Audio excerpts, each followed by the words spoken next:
Hi, welcome to Audiobook Academy. This is a self-paced audiobook. There's no need to keep an eye on things.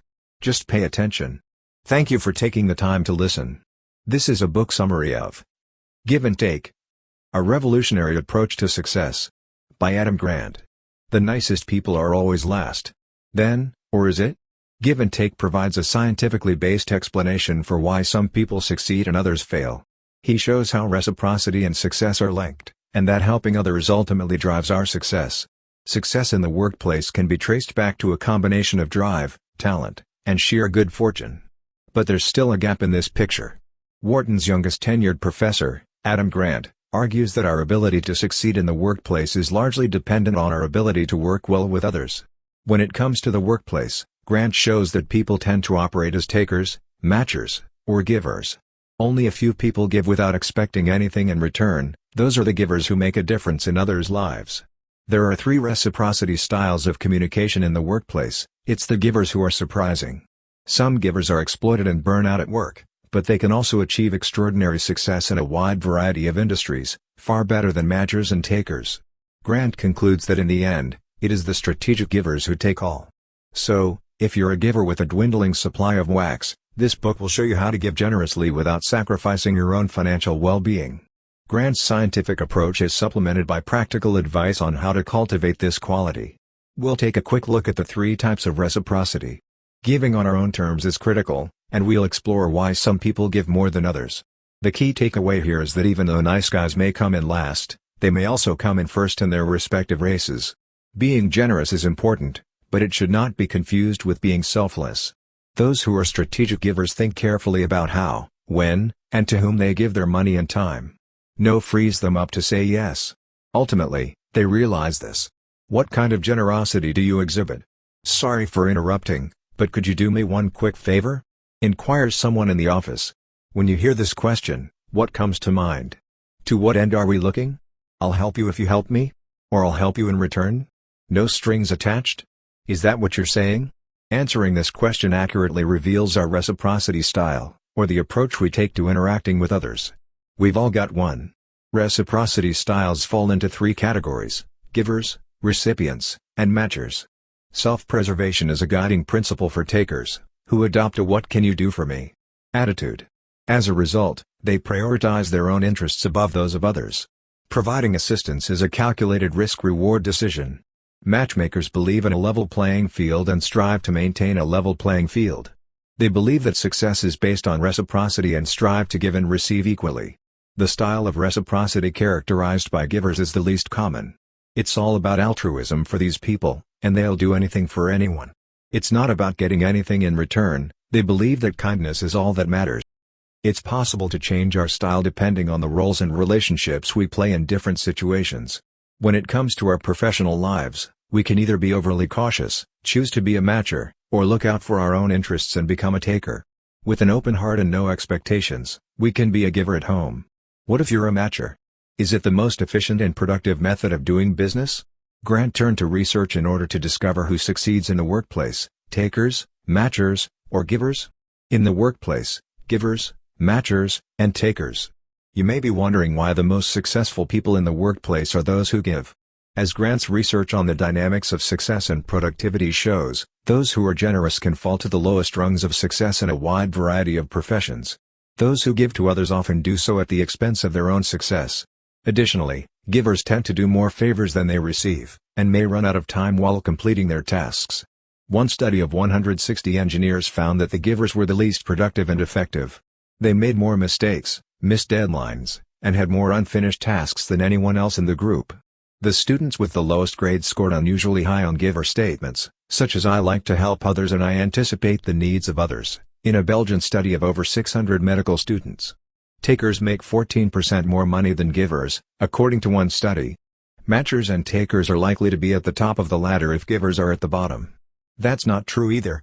It turns out that the best performing medical students were also the most generous. In addition, engineers who gave the most feedback received the highest ratings for their work.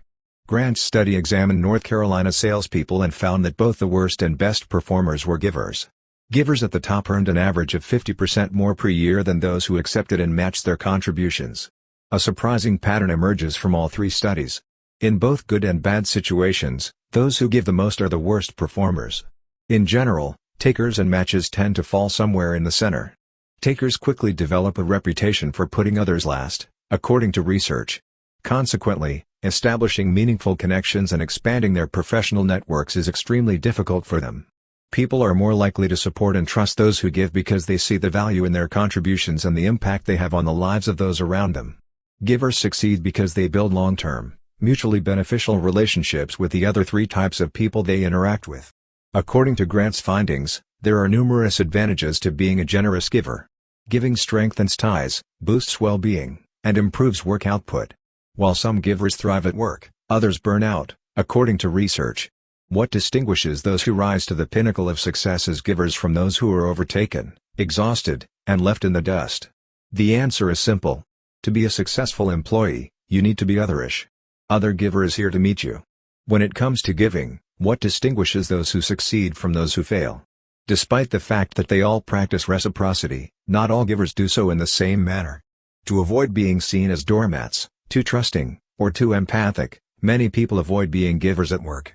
A giver's path to success can be hampered by their selflessness. Yes is the word of the day for selfless givers, who are ready to help at the drop of a hat. As a result, they frequently fall behind on their assignments. Burnout, it's good to see you. However, selflessness is not the opposite of selfishness. We have the ability to take care of our own needs while also doing good deeds for others. Many people confuse being nice with being helpful, says Grant. One of the keys to being a successful giver is saying no to requests when you can say yes when you can make the biggest difference. According to Grant's research, the most successful givers aren't just more other-oriented than their peers, but they're also more self-interested than their peers. They care about the greater good, but they also care about their own personal needs and desires.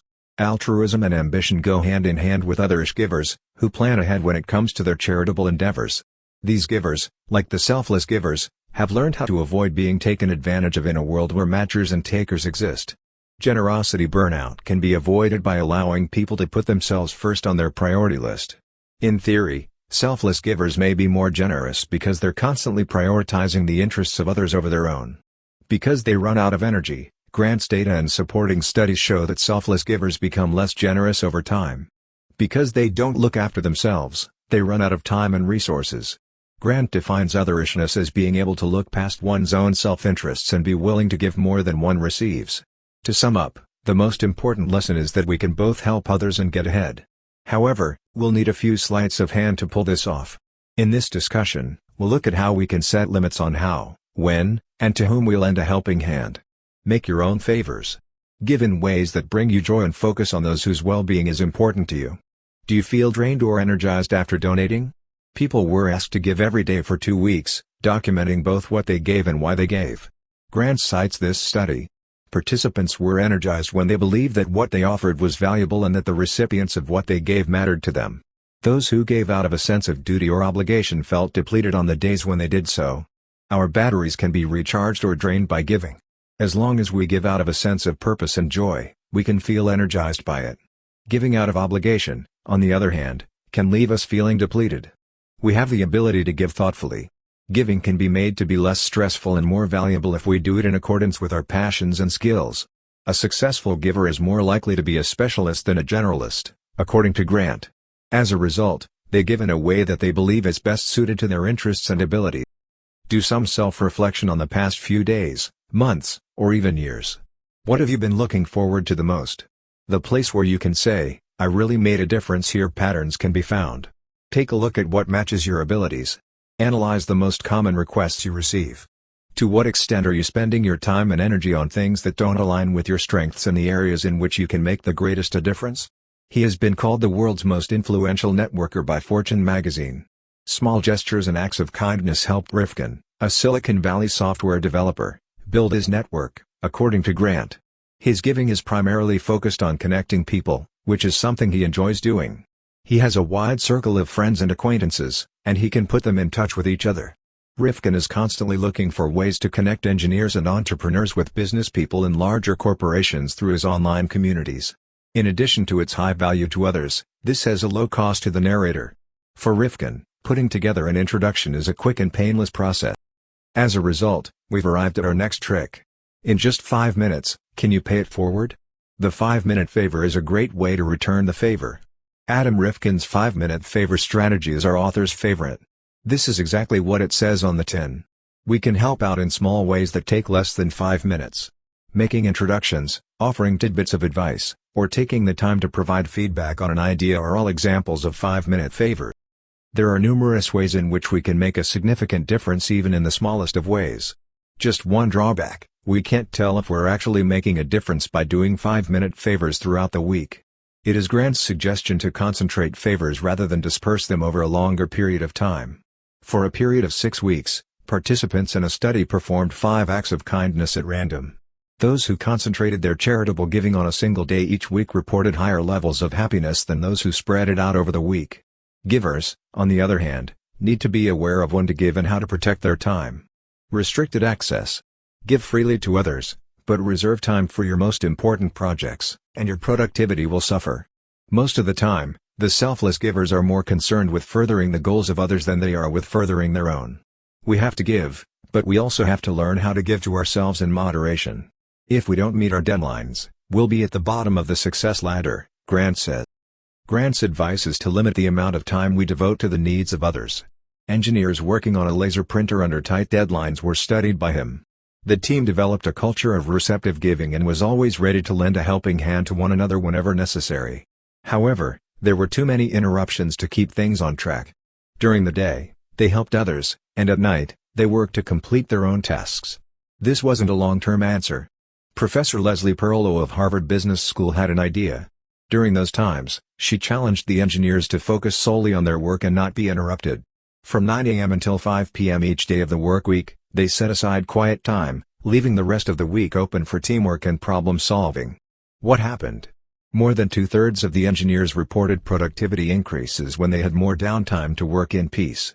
It took the team 3 months to launch the laser printer on time. Keep in mind that this was only the second time in the division's history that a product was released on time. He attributed the team's success to the time spent in quiet contemplation by the vice president. Being a good giver doesn't necessitate putting one's own needs ahead of others. Checking to make sure that the advantages to others do not outweigh the costs that we bear. It is important to consider why we give to whom. Observe for potential takers. Donate to those who will return the favor, or pass it on to someone else. As a result, be on the lookout for squatters. Kenneth Lay, the former CEO of Enron, is a prime example of a taker. Not only did he take on debts that bankrupted the business, but he also sold $70 million in company stock to cover his personal expenses just in time. Enron's demise resulted in the loss of the life savings of 20,000 employees. It's not always easy to tell if someone is a faker, as Grant puts it. So how do we tell the difference between a giver and a taker? Self-promotion is a favorite pastime for risk-takers. Instead of we and ours, they prefer I and mine. They treat people below them differently, they kiss and kick. The tendency is to be cold or short with people they don't benefit from, while unabashedly flattering those they believe can help them advance. Once they get what they want, phony takers make an excellent impression. That being said, if someone proves themselves to be an unwilling participant, then it's time to draw the line. Ending on a high note. No man is an island. Success and productivity are influenced by our willingness to share our time, energy and expertise with one another. Keep in mind that the road to exhaustion is often paved with the best of intentions. When it comes to generosity, it's important to remember that it can lead to burnout if it isn't reciprocated. We can't sacrifice our well-being and success for the sake of others' well-being and success. Grant's groundbreaking book, Give and Take, outlines specific steps that anyone can take to develop the skill of strategic giving. The more deliberate we are when it comes to helping others, the more we'll be able to give while still getting ahead. If we are dealing with a taker, Grant suggests that we adopt a more adaptable reciprocity approach and use the matcher style on occasion.